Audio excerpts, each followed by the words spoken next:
عزیز، امروز قصد داریم که راجع به افشای هویت نمایندگی ها و متقاضیان خودروهای لوکس که ارز دولتی گرفتن و رانت کردن که این شخص یعنی آقای محمد شریعت مداری وزیر فعلی صنعت معدن تجارت یا همون سمت اومد این لیست رو منتشر کرد. اما ما اومدیم یه سری جزئیات رو داریم بررسی میکنیم و توی قسمت‌های مختلف بهتون نشون میدیم. اما امروز 4-5 تا از این غول‌های وارد کننده خودرو به همراه فایل‌های محرمانه و نامه‌هایی که به دستمون رسیده رو زمینه این مستند کردیم که بتونیم مستند قوی رو در اختیارتون بذاریم. و حتما در ابتدای این ویدیو میگم که کانال یوتیوب برنامه پشت پرده رو سابسکرایب کنید. اگر از این شخص یا صحبت‌ها و سیستم فعلی موجود در داخل ایران ناراحت هستید بابت این مستند، این ویدیو رو دیسلایک نکنید، لایک بکنید که این ویدیو طبق قوانینی که وجود داره تو یوتیوب اگر لایک بخوره بالا میاد و همه میتونن چهره کثیف این اشخاصی که دارن دزدی میکنن، رانت میکنن رو بشناسن. و حتما این ویدیوها رو هم به اشتراک بذارید. قانون کپی رایت در برنامه پشت پرده وجود نداره و هدف ما نشر اخبار هستش.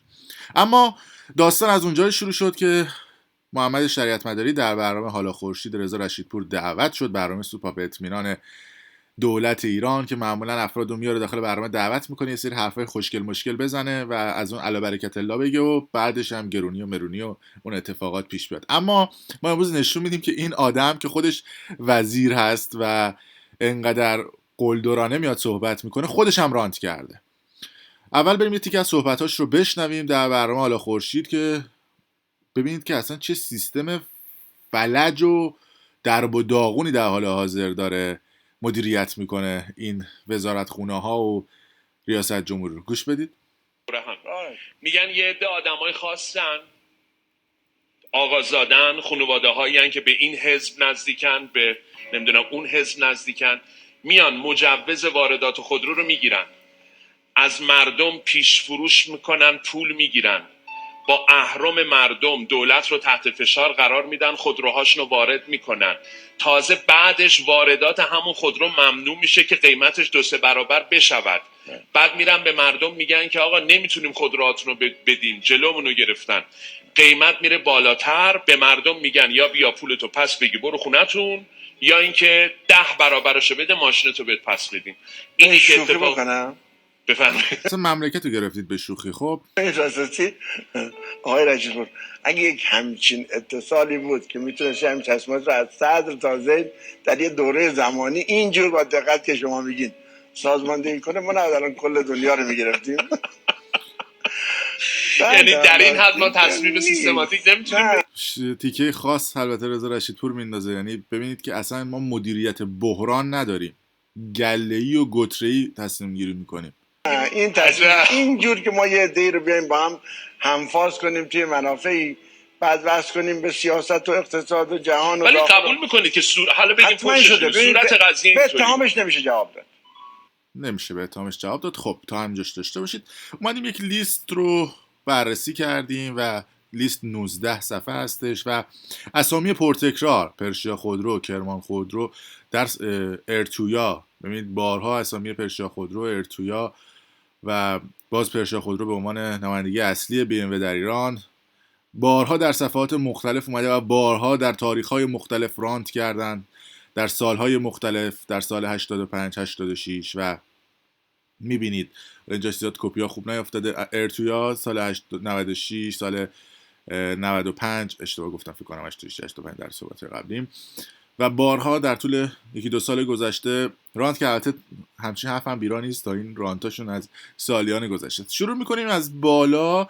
شرکت هایی که بیشترین رانت رو کردن و تو چشم هستن روی 4-5 تاش رو جدا کردیم. ببینید من و تیمم به عنوان یک رسانه خبری در یک سرچ 1-2 ساعته تونستیم یه سری از این پشت پرده ها رو در بیاریم و یه سری لابی ها بزنیم که بتونیم یه سری نامه های محرمانه رو هم پیدا کنیم و به دست بیاریم. اما چجور دستگاه اطلاعاتی و امنیتی داخل ایران نمیتونن با اون همه امکانات نرم افزاری سخت افزاری که دارن هویت این افراد رو به دست بیارن؟ هم که رانت شد، دزدی شد، یه تشنجی تو جامعه ایجاد شد، مردم اومدن ریختن تو خیابون اعتراض کردن، بعد تازه یادشون میفته یه لیستی منتشر بکنن. اولین نمایندگی کرمان خودرو هستش، متقاضیش هم محمد آذرمهره. اگه توجه بکنید این نام محمد آذرمهری که اینجا نوشته شده در چند سطح پایین‌تر اطلس خودرو محمد آذرمهر، آسان موتور محمد آذرمهر. اینا نشون میده که باز نگاه کنید تو سطر 13 و 14 محمد آذرمهر، اگه بریم پایین‌تر تو سالهای مختلف محمد آذرمهر، اطلس خودرو. این نشون میده که این آدم چندین تا نمایندگی با اسامی مختلف داره که میتونه رانت بکنه با اسامی مختلف. حالا این محمد آذرمهر کی هستش؟ این عکس رو نشون میدیم. ایشون به عنوان عضو شورای خوزنین اگر اشتباه نکنم حمایت همه جالبه داشته از آقای قالیباف. یعنی این آدمی بوده که عضو شورای شهر هم هست، یه ارتباطی با آقای قالیباف داره و طبیعتا دوستیش با این آدم نمیتونه بی ربط باشه با رانتی که این آدم کرده. کرمان موتوری که برای من آگهی تأسیسش رو هم لینکش رو فرستادن که خوندم که میتونه نمایندگی بده، واردات و صادرات خودرو انجام بده و به حال این در دسترس از آگهی تأسیس کرمان خودرو. اما همین که کرمان خودرو بارها و بارها متاسفانه از طریق نمایندگی‌های دیگه‌اش، مثل یه نکته دیگه بگم، این کرمان خودرو همون کرمان خودرویی هستش که سالیان طولانی اسپانسر بود در صدا و سیما. اگه یادتون باشه همین کرمان خودرو، اگر من فراموش نکرده باشم، در برنامه سفر به خیر شبکه 3 توی تابستان سال 1387 88 89 اون سالها کرمان موتور که به کرمان خود که مربوط هستش، ببینید من جاگاهیشو دارم، خب که شرکت سهامی عام گروه اقتصادی کرمان خودرو که نه کرمان موتور، یعنی مربوط هستش به کرمان خودرو، حالا اینجا نمایندگی شده کرمان موتور، اسپانسر بوده و ببینید باز صدا و سیما نقش داشته در بزرگ کردن و چاق کردن دل و دزدی های اینها که اینها رو پروموت بکنه و این نام قالیباف رو داشته باشید اینجا، جلوتر بهش میرسیم. اما جالبه که شرکت اطلس خودرو، آسان موتوری هم که آقای محمد آذرمهر هستن، اونها هم تو سالهای گذشته رانت کردن. حتی خبرگزاری تابناک اومده راجع به کرمان موتور صحبت کرده، مثلا گفته که سانتافه رو اینها توی سالهای 309 میلیون تومان میفروختن، اما ارزش مثلا سانتافه ارزونتر بوده، یعنی 116 میلیون تومان بوده سانتافه به عنوان مثال، و یعنی 2 برابر 3 برابر گرونتر میفروختن اون موقعی که ارز 4000 تومان بود. یعنی از همون موقع اینها میومدن رانت میکردن. و یکم جلوتر که بریم ببینید این فیلم اعتراض مردم هستش به خاطر خودروهایی که کرمان موتور نداد دست مردم. یه تیکایشو من پلی میکنم با هم. $20,000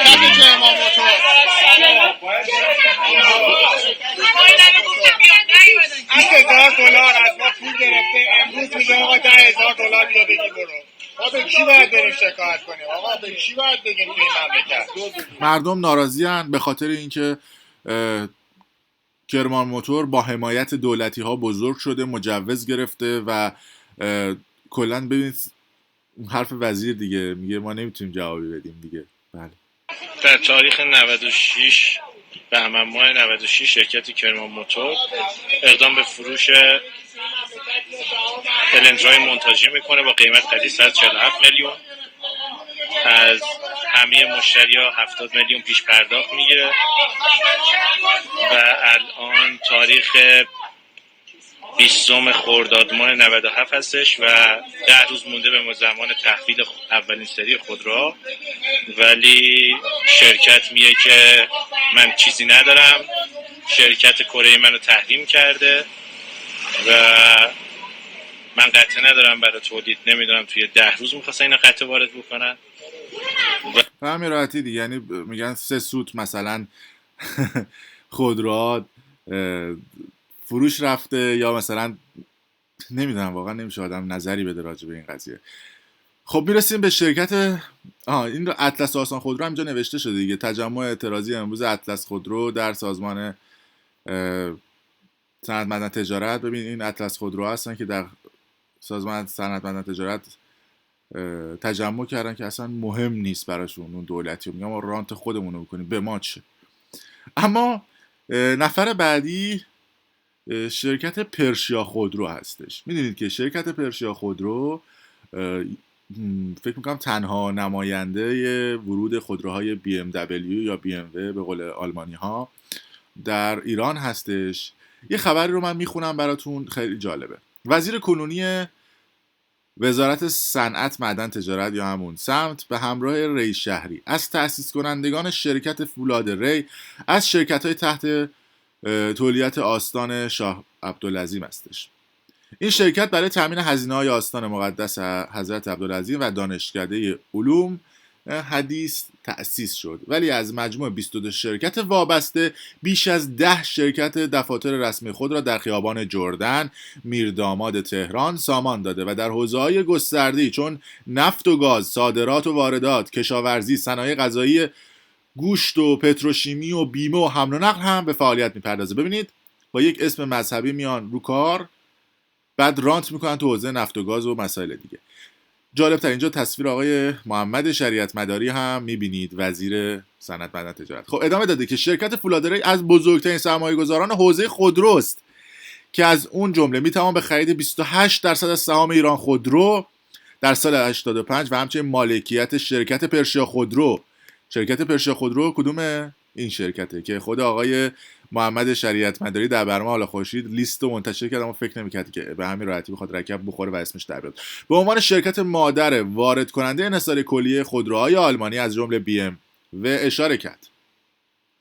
بعد میگه که بیرا نیست که بعضیا میگن باید رد پای وزیر صنعت رو در هک شبهه برانگیز سایت وزارت صنعت و معدن و سایت ثبت سفارش رو که بیش از 5000 خودروی خارجی وارد شد جستجو کنید. که ببین این آدم خودش اومده یه شرکت به اسم پرشیا خودرو رو مدیریت میکنه، بعد از طریق همون خودروی BMW یا BMW وارد کشور میکنه، ولی میبینیم که تهش در میاد که بابا خودش همه کار است. و جالبه که ببینیم خودش مثلا راجع به رانتخاران چی میگه، انگار که نه انگار که مثلا خودش هم رانت کرده. رانتخاری و سودجویی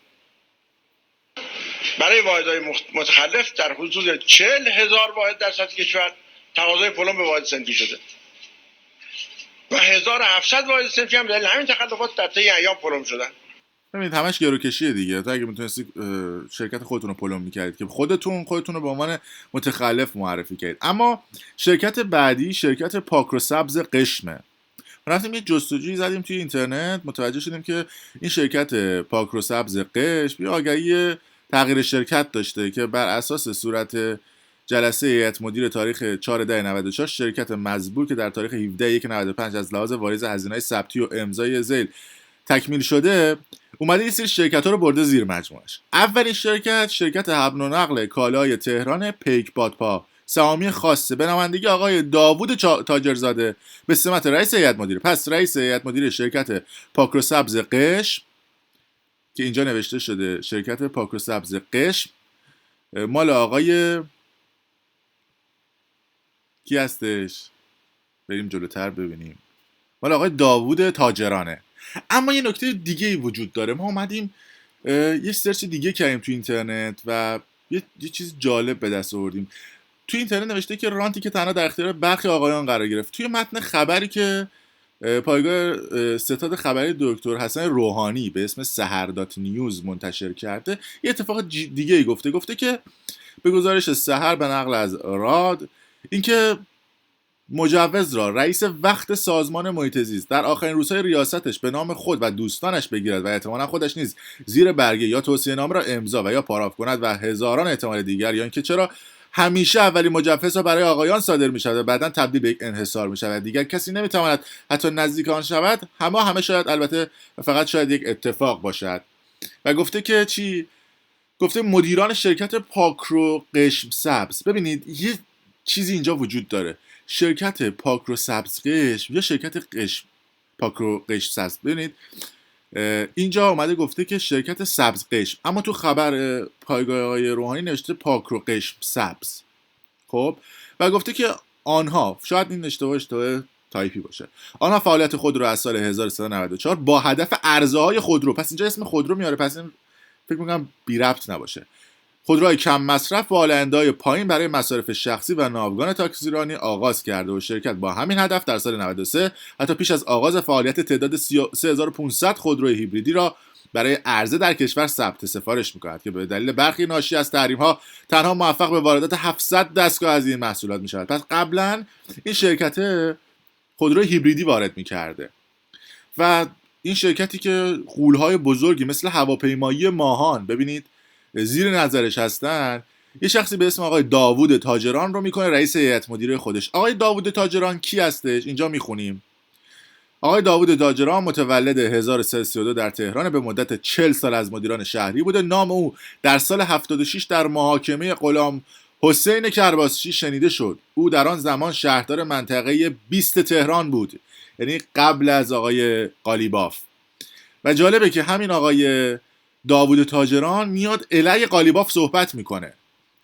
در چه رابطه ای؟ در رابطه با مسائل شهری و نمیدونم مدیریت ایشون و استخدام‌های نجومی آقای قالیباف. اما این دعوا زرگری دوستان، اینا دعواشون سر بیزینس‌های خودروشونه، نه اینکه اون شهردار بوده این الان قبلا شهردار بوده بخوان برای مردم آگاه سازی بکنن. اینا با هم میخوان تصفیه حساب شخصی بکنن به خاطر اینکه دارن معاملات با هم میکنن. ببینیم چی میگه آقای داوود تاجران راجع به آقای قالیباف. شما 12 سال هست که مسئولیت شهرداری تهران رو دارید. 2 تا دولت در گذشته، یک دولت هم فعل پشت سر گذاشتید. علت اختلاف شما میگیم یه دولت با شما حالا مخالفت داشت، دولت بعد چی؟ 12 ساله که شما با دولت‌های زمان خودتون اختلاف دارید. هزینه این رو چه کسی میده؟ جناب آقای شهردار، مردم میدن، شهروند میده یا شما میدید؟ در زمان مرحوم هاشمی رفسنجانی شهردار تهران عضو هیئت دولت بود، تمام مشکلاتش رو در دولت حل میکرد. شما نه تنها این مشکلاتون رو در دولت حل نمی کنید، بلکه همه مشکلاتی هم که وجود نداره ایجاد میکنید برای شهروند و شهرداری. برید اینجا علیکی فکر نکنید راجع به شهروند و من شما داره صحبت میکنید، رانتشون سر رانت خودروه. بریم شرکت بعدی که حالا شرکت زیادی وجود داره مثلا موبین موتور و آسان موتور و اینا، اما شرکت ارتویا ما به عنوان آخرین شرکت حالا اینجا داریم بررسیش میکنیم که خیلی اسمش شنیدید، شرکت ارتویا و شرکت نگین خودرو. اگر من بتونم پیدا بکنم در این سیستم و در این لیست شرکت ارتویا، این شرکت ارتویا مال چه شخصی هستش؟ مال خانواده آقای گرامی هستن. این شخص به عنوان غول واردات خودرو. و یه نکته جالب بگم که ببینیم اول این آقا راجع به خانواده گرامی آقای گی معروف که میگن گی، حرف گی نه اون گی چیز دیگه، آقای گی یعنی خانواده گی چی میگه؟ گوش بدید. زیستین اینجور آدم‌ها، هر دولتی با هر تفکری میخواد اصلاحات گرا بشه و جایگاه خودشونو داره. حالا من نمیدونم این چه رمز و رازیه که این آدما هستن. دقیقاً قبل از این که بخواد سایت ها بسته بشه، یک مرتبه کسی که مثلا 500 تا 1000 تا حتی تا 2000 تا هم وارد کرده 4000 ماشین میاره تو گمرک میخوابونه. اینا رو میخوابونه دقیقاً چند روز یا شاید 2-3 هفته قبل از بستن سایت میره ثبت سفارشش وارد.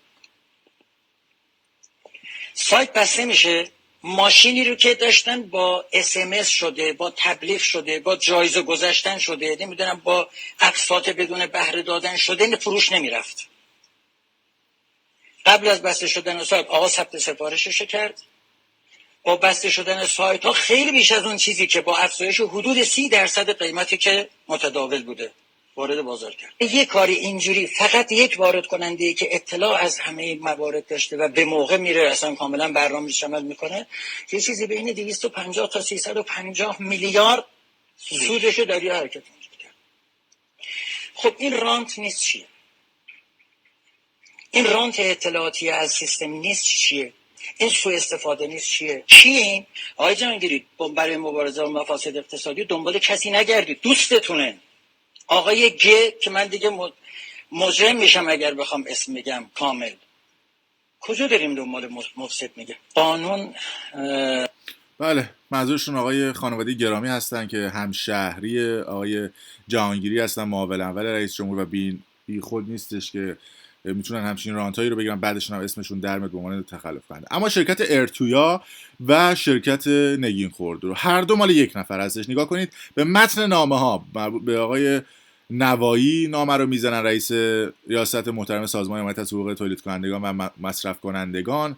متن نامه ها هر جفت یکی هست ولی خب با سربرگ‌ها و امضای متفاوت. تاریخ نامه ها هم هستش 24 97 24 97 تو یک روز که قشنگ تو این راه‌ها رسما خیلی شیک مجلسی لاکچری میگن آقا به ما رانت دولتی بدید. میخونم تشریح میکنم.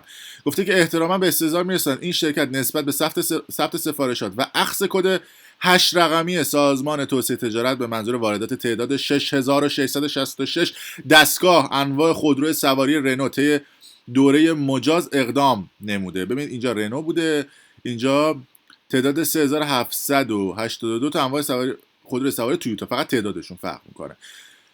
و مطابق آن به اعتبار بخشنامه مورخ 22/197 به دولت محترم و اطلاعیه مکرر مبنی بر تامین بدون محدودیت ارز کلیه کالاهای دارای ثبت سفارش از سیستم بانکی و سامانه نیما مواردت به پیشفروش خودروهای سفارش داده شده نموده است که میدونید که اصلا پیشفروش خودرو ممنوع شده برای خودروهای لوکس. متاسفانه ارز تخصیصی به این شرکت به میزان 554 دستگاه خودرو بوده. ببین اینجا 554 تا خودرو بوده، اینجا 80 تا دستگاه بوده برای شرکت دومشون که فروشنده نسبت به حمل آن اقدام به ترخیص میکنه، به زودی اقدام به ترخیص میکنه. ببین داستان اینه که میگه ما 6000 تا خودرو وارد کردیم، 558 تا خودرو رو شما بهش ارز دادید 4200، الان مثلا ارز مثلا 10000 تومان، لطف کنید به اون 6000 تا بقیه‌اش هم ارز دولتی بدید. اینجا میگه شما به 8 تا خودرو ارز دولت، به 80 تا خودرو ارز دولتی دید، به 3700 تا دیگه اون هم ارز دولتی بدید. اگه ندید ما نمیتونیم بقیه خودروها رو به مردم بدیم. گروکشی یا باید بهمون ارز دولتی بدید یا ما نمیتونیم به بقیه هم بدید. بعد مثلا میگه که مردم ناراحت میشن، ما میخوایم شرایط یکسان داشته باشیم. آقا اون کسی که اون بالا تصمیم گرفته که در ابتدا به شما به تعداد 500 تا دستگاه ارز دولتی بده، به میزان بودجه کشور به شما اومده ارز دولتی داده، نه به خاطر اینکه حالا شما برید خودرو رو وارد بکنید بعد به نامه بزنید بگید که ما میخوایم 6000 تا دیگه هم پیش فروش کردیم آوردیم ارز دولتی هم الان میخوایم. از این نوع رانتا و از این نوع اتفاقات داره زیاد میفته. این فقط قسمت و گوشه ای از این لیست بود که ارتباطات دیدید که ما اومدیم گفتیم هویت افراد رو افشا کردیم. حتما ویدیو رو به اشتراک بذارید، کانال یوتیوب برنامه پشت پرده رو سابسکرایب کنید، ویدیو رو لایک کنید و برای دوستان خودتون بفرستید که واقعا افشا بشه هویت این افراد. اینطوری نمیشه که هر کی بخواد بیاد یه رانتی بکنه به یه جایی وصل باشه. آدم عادی که 100 سال نمیتونه رانت بکنه، یا باید یا آقازاده باشی یا به معاونی وصل باشی یا نماینده وصل باشی که بتونی یه کاری رو انجام بدی. مرسی تا این لحظه با ما بودید.